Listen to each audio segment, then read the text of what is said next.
ओम नमो भगवते वासुदेवाय।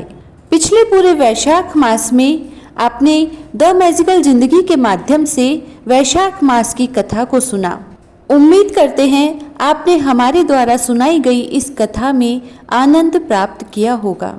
तो आइए आज सुनते हैं वैशाख मास कथा का अंतिम और 30वां अध्याय। लेकिन उससे पहले एक छोटी सी रिक्वेस्ट, यदि आपने चैनल को अभी भी सब्सक्राइब नहीं किया है तो अभी कर लें, ताकि आने वाले वीडियो के नोटिफिकेशन आपको समय पर मिलते रहें। तो आइए सुनते हैं वैशाख महात्म का 30वां अध्याय।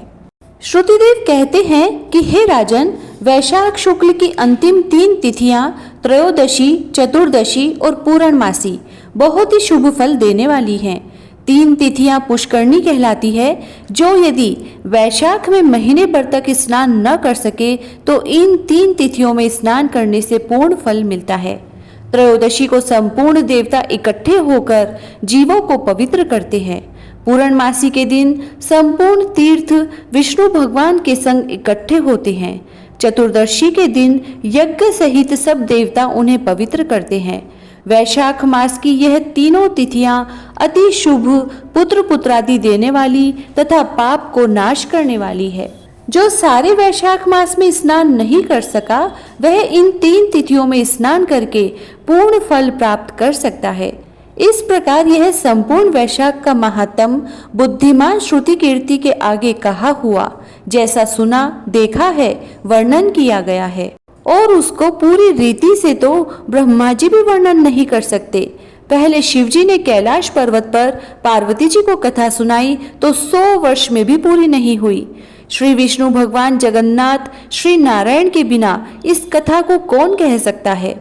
सब ऋषियों ने मनुष्यों के हित की कामना के लिए थोड़ा थोड़ा इस महात्म का वर्णन किया है।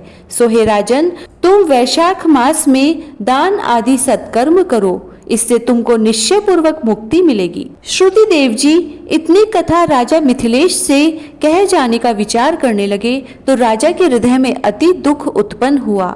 फिर बड़े उत्सव के साथ श्रुति देव जी को पालकी में बैठा सारे नगर की परिक्रमा कराकर अंतपुर में लाया और वस्त्र, आभूषण, गो, पृथ्वी, तिल, स्वर्ण तथा सब प्रकार के वैभव सामने रखकर हाथ जोड़ सन्मुख खड़ा हो गया। तब महातेजस्वी श्रुति देव जी बहुत संतुष्ट होकर अपने धाम को गए। नारद जी कहने लगे कि हे राजन, यह परम अद्भुत कथा मैंने तुमको सुनाई, जिसके सुनने मात्र से सब पाप नष्ट हो जाते हैं। इससे धर्म, अर्थ, काम और मोक्ष चारों पदार्थ मिलते हैं। तब नारद जी के ऐसे वचन सुन महायशस्वी अम्बरीश ने अत्यंत प्रसन्न हो नारद जी को प्रणाम कर विधिवत उनका पूजन किया। नारद जी राजा की आज्ञा लेकर चले गए, क्योंकि वह श्रापवश एक जगह ठहर नहीं सकते थे। इस कथा को जो पढ़ता या सुनता है वह परम गति को प्राप्त होता है। इति श्री वैशाख महात्म 30वां अध्याय। जय श्री राधे।